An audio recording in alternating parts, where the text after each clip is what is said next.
आदर, आदाब, अभिनंदन, आभार मेरे झांसी और बुंदेलखंड के दोस्तों, भाइयों, बहनों, मित्रों। आज मैं आपके पास एक और अहम शख्सियत को लेकर के आया हूँ। एक अहम पर्सनैलिटी ऑफ झांसी आपसे मिलवाने ला रहा हूँ। हमारी श्रृंखला झांसी के अमूल्य रत्न के अंदर।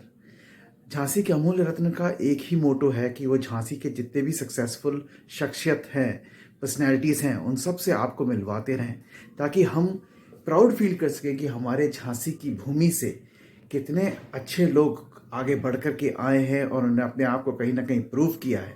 और आज पूरा हम झांसी बुंदेलखंड ही नहीं, पूरा विश्व उनकी तरफ देख रहा है। झांसी से जो पर्सनैलिटी मैं आज आपको मिलवाने जा रहा हूँ वो एक बहुत ही senior ortho surgeon doctor Rakesh Tripathi हैं, जो अपने RRBTT यानी Rakesh remote bone transportation technique के लिए पद्मश्री के लिए नामित है, नॉमिनेटेड है। तो आइए चलिए उनसे मुलाकात करने के लिए हम सब बहुत उत्साहित हैं। Let's go. नमस्कार दोस्तों, मेरे साथ आज डॉक्टर राकेश त्रिपाठी हैं उपचार हॉस्पिटल से। और जैसे कि मैंने आपको बताया, हमारे झांसी के अमूल्य रत्न की श्रृंखला में डॉक्टर राकेश त्रिपाठी का बहुत दिनों से इंतज़ार था। और चलिए आप सीधे उनसे बात करेंगे अपन।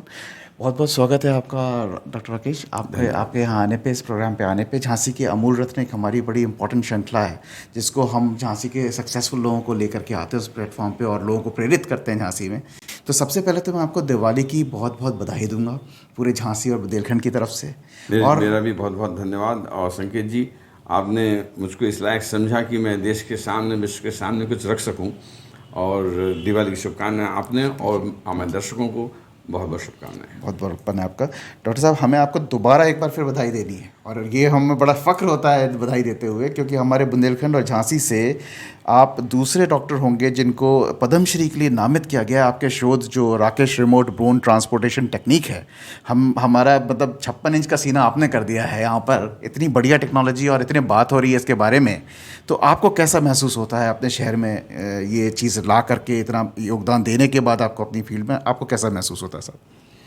संकेत जी, मैं ईश्वर का धन्यवाद करता हूँ। मैं भगवान राम का मैं शिष्य हूँ और मैं भगवान का और आप सब लोगों का धन्यवाद करता हूँ कि उत्तर प्रदेश सरकार ने मेरे को इस लायक समझा कि मैंने जो आविष्कार किया है वो आज मैं विश्व के पटल पर रख पाया हूँ एवं बता पाया हूँ कि कैसे जनसेवा करके आप अपने आप को एक आविष्कार दे के विश्व की जन समुदाय का आप कल्याण कर सकते हो। वो भी सबसे इम्पोर्टेंट बात क्या है, हमारा जो गरीब तबका है उसके ऊपर एक पैसे का भी बोझ नहीं आता इस टेक्निक से। तो ये आपने बड़ी अच्छी चीज़ बताई। इनफैक्ट डॉक्टर साहब, पूरा झांसी और बुंदेलखंड मैंने इतना देखा है इस पे बात करते हुए लोगों को, लेकिन किसी को ज़्यादा डिटेल में नहीं मालूम है। मतलब हम आपसे समय इसलिए लेना चाहते थे कि हमें भी थोड़ा ये मालूम पड़े कि ये Rakesh remote bone transportation technique जो बहुत ही यूनिक है और जिसके लिए पूरा दुनिया उसको एक्सेप्ट कर रहा है, वो है क्या? थोड़ा हमें बताइए, बहुत क्वेरीज आई हैं इसको लेकर, प्लीज़। हाँ, क्योंकि ये तकनीक ऑर्थोपेडिक सर्जरी से ही तक सीमित है, इसलिए सबका जानना थोड़ा सा मुश्किल रहता है। इस टेक्निक के सहारे मैंने एक सोच विश्व को दिया है। उस सोच के तहत हम लोग जब भी अपनी हड्डियां टूटती हैं तो हम उसमें रॉड डालते हैं, जो कि साधारण प्रक्रिया पिछले 50 साल से विश्व में हो रहा है जी।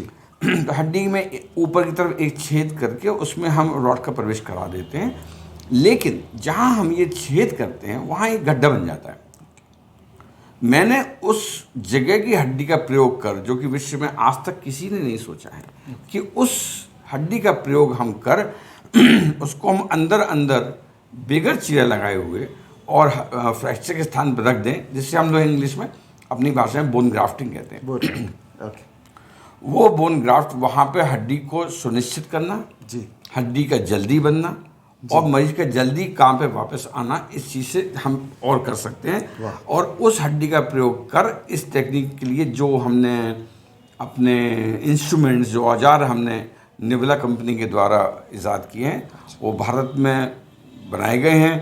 तो हमारे प्रधानमंत्री के, जो कि बहुत ज़्यादा आविष्कार को, इनोवेशंस को प्रेरित करते हैं, उनके भाषण को सुन के मैंने ये प्रेरणा ली और मेड इन इंडिया के तहत हमने इन इंस्ट्रूमेंट्स का प्रयोग किया।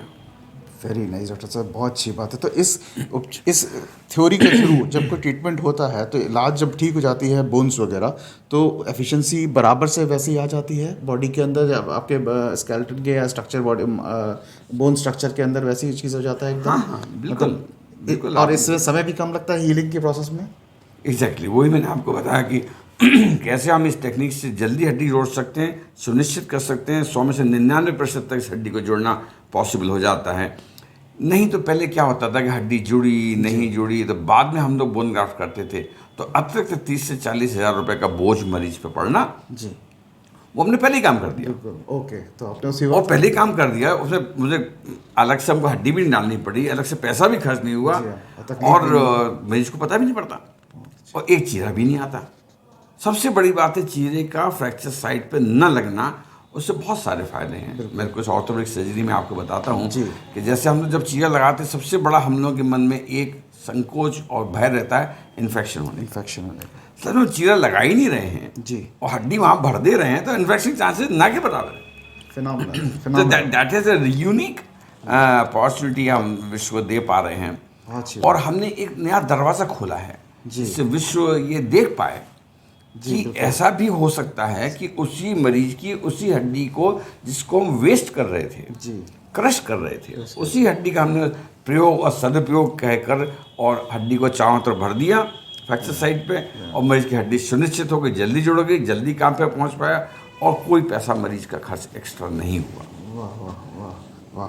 तो डॉक्टर साहब, ये तो आपने बहुत अच्छी चीज़ बताई हमें। तो आप ये बताएं, जब आप ये स्टडी लेकर के बाहर गए थे, लोगों ने इसके बारे में सुना, और बाहर के जो डॉक्टर जो एडवांस टेक्नोलॉजीज़ में गुरु माने जाते हैं, मॉडर्न कंट्रीज़ है, मॉडर्न मेडिकल ट्रीटमेंट्स में, तो उनका रिएक्शन कैसा था? डॉक्टर साहब, ये तो बहुत बड़ी बात है, बिकॉज झांसी और बुंदेलखंड जैसी जगह से आप इतना स्टडी करने के बाद कोई चीज़ लेके जाएँ एंड पीपल एक्सेप्ट द, मतलब भले दिल से आपका स्वागत करें और इस चीज़ को सम्मानित करें, तो बहुत बड़ी बात होती है। तो उनका रिएक्शन क्या था ये चीज़ को लेकर के? हाँ संकेत जी, मैंने इस काम को 2007 में शुरू किया था, बीड़ा उठाया था, और उस काम को करते करते मुझे बहुत हर्ष है कि डॉक्टर लॉर्ड, बहुत हमारे वरिष्ठ ऑर्थोपेडिक सर्जन बॉम्बे के हैं, उनको जब मैंने पहली बार बताया, मैं रजिस्टर्ड नहीं था, मैंने बताया मैंने कुछ ऐसा प्रयोग किया है, वो इतने खुश हुए कि बिगर मेरे रजिस्ट्रेशन होते हुए भी उन्होंने मेरे को प्रमुख स्टैंड पे मेरे को बुलाया, और उन्होंने कहा कि राकेश, एक झांसी एक छोटा शहर है, वहाँ से निकल के आए हैं, लेकिन innovations doesn't require the boundaries, so you come and please deliver lecture. वो मेरा पहला लेक्चर था मुंबई में, सारे वर्ष हिंदुस्तान के डॉक्टर्स और विदेशी डॉक्टर्स थे, मैं सराहने से मैं काम करता रहा, और मैं नए नए इंस्ट्रूमेंट्स बनाए, और मैं आज विश्व को वो दे पा रहा हूँ जो मैंने कभी कल्पना नहीं की थी, और I am so thankful to everyone. बहुत ही प्राउड मोमेंट है हमारे लिए भी और पूरे झांसी और बुंदेलखंड के लिए भी, और हम सब दिल से प्रभु से कामना कर रहे हैं कि आपको इस आविष्कार के लिए वाकई में सराहा जाए, जो आप डिज़र्व करते हैं। और आपके बारे में थोड़ा और जानना चाहेंगे, क्योंकि आप बिज़ी रहते हैं, पहला बार मौका मिला है, तो आपका कहाँ पढ़ाई हुआ, कहाँ आपने शुरुआत की, कैसे सारी सब चीज़ें हुई? आप एक बहुत प्रसिद्ध नाम है, तो थोड़ा हमें बताएं आपका पुराना सफ़र भी, इस पर भी थोड़ा सा प्रकाश डालें। हाँ संकेत जी, मैं इसी धरती से जुड़ा हूँ, अपने यहीं में बबीना एक गांव है पास में जी, मैं वहाँ पैदा हुआ। मेरे पिता मेरी माता ने मेरा इतना ज़्यादा मेरे को सहयोग किया डॉक्टर बनने में जी, कि वो खुद बेचारे बस से आना जाना करते थे और हमको पढ़ाते थे जी। यहीं जहाँ GIC से मेरी पढ़ाई हुई।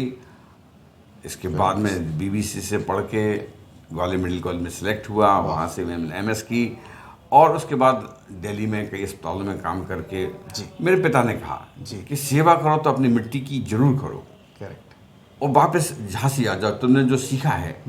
अगर जो काम दिल्ली में 1.5 लाख या 2 लाख में होता तुम उसको 40-50 हज़ार में भी कर देते हो, तो उस मरीज के 1.5 लाख रुपये बच गए। बिल्कुल सही कहा आपने। ये एक देश सेवा है। जी हाँ, जी हाँ, बिल्कुल, बहुत बड़ी सोच। उस देश सेवा को करने के लिए मैं प्रेरित हुआ, और एक दिन बहुत ज़्यादा फ्रैक्चर था एक मरीज को, उसके कम से कम एक हड्डी के अंदर 22 से 25 टुकड़े थे जो कभी जुड़ नहीं सकते थे। तो मेरे दिमाग में आया कैसे हम इस हड्डी को जल्दी और सुनिश्चित करें। तो मैंने इस हड्डी का प्रयोग कर उसको भर दिया, और वो मरीज ठीक हो गया। महोबा में आज भी मरीज मेरे पास आता है, वो इस बात को 13-14 साल हो गए। स्टडी है। फिर then I kept on developing, मैंने इसको और बढ़ाता गया, और इस लेवल पे ले आया कि आज मैं विश्व पटल पर और भारतीय ऑर्थोपेडिक एसोसिएशन के अध्यक्ष, सेक्रेटरी, बड़े नामी ग्रामी जितने ऑर्थोपेडिक सर्जन्स हैं विश्व के, झांसी में, बाहर, वो सब आज इस बात को मानते हैं, हाँ राकेश तुमने वो करके दिखा दिया जो विश्व में आज तक कोई सोच नहीं पाया, वो करके दिखा दिया। उपचार हॉस्पिटल का आने का कब समय हुआ और क्या सोचती या यही सोचती कि झांसी के और बुंदेलखंड के लोगों की सेवा करनी है, और इसको कैसे आप देख रहे हैं आने वाले वक्त में उपचार हाँ। हॉस्पिटल को एक्सपेंड करने के लिए? बिल्कुल ठीक कहा आपने। मेरे पिता ने मेरे को इस बात का बोझ दिया कि नहीं, इस मिट्टी से पैदा हुए हो तो इस मिट्टी का करो। अमेरिका चले आओगे, ऑस्ट्रेलिया चले जी। आओगे, अपने देश को क्या दे पाओगे? जी, जहाँ तक सोच ये होती है। लेकिन मैं यहीं रहा। फिर ये कुछ नया करने की एक जो मन में जिज्ञासा थी, बिल्कुल। कई लोगों ने मुझे हताश भी किया, लेकिन मैं बढ़ता रहा। और बहुत सारे लोग ऐसे थे जिन्होंने मेरे को इनकरेज किया, yes you have done something new in the world of orthopaedics. And मैं उससे बढ़ता गया और ईश्वर ने मेरे को आज सारे भारतीय एवं अंतर्राष्ट्रीय मेरे को पुरस्कार दे दिए हैं। और मैं धन्यवाद करता हूँ उत्तर प्रदेश सरकार का कि उन्होंने मेरे को इस लायक समझा कि आप देश के लिए एक पद्मश्री के लिए आपको नामित किया गया है। मैं बहुत बहुत आभारी हूँ अपने चीफ मिनिस्टर योगी जी का, प्रधानमंत्री श्री नरेंद्र मोदी जी का, कि उन्होंने मेरे को इस लायक समझा। बहुत बहुत धन्यवाद आपका डॉक्टर साहब।